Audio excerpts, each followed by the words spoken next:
A 2022 ACFE report found that almost 42% of workplace fraud is discovered by whistleblowers, not by auditors, not by compliance teams, but whistleblowers like you and me. Recently, one of my fans reached out to me asking a simple question.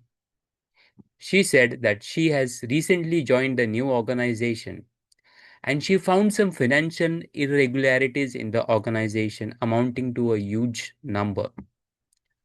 She was confused what she should do. Should she go ahead and tell someone or just forget it?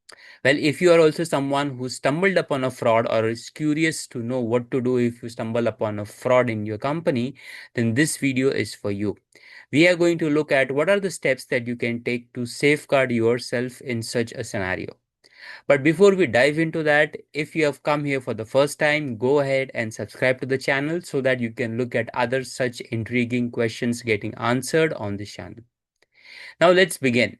First and foremost, what you have to do is to ensure that you document everything. Whatever you have received, what is the fraud, from where has it happened, how much is the amount, who all do you think are involved, what is the evidence available with you. All the information related to the fraud needs to be documented with yourself. Keep it at a place where no one from the office can access. That's the first step that you have to do. Gather the evidence, gather all the data and relevant information that is required. Second thing is to understand the chain of escalation in your organization. Every big organization typically has a whistleblower policy, has a chain of escalation that you need to report into if you find such frauds. So find out information about where you can report, how you can report. Is there a helpline you can call? Is there an anonymous box where you can send the information and the data? Or is there certain hierarchy defined for you to escalate if such scenarios are discovered? Go ahead and find out the relevant information or the chain of command for this.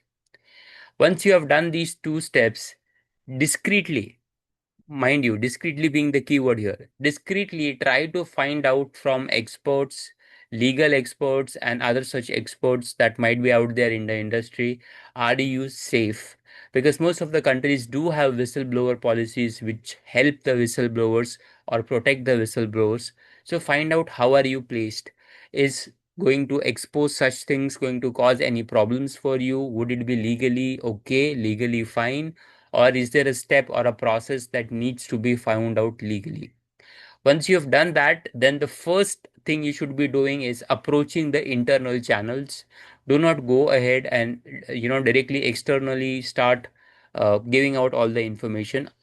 Ensure that you have explored all the internal avenues, and if nothing works internally, only then do you go ahead and pick up the external mechanism, external path, or external way.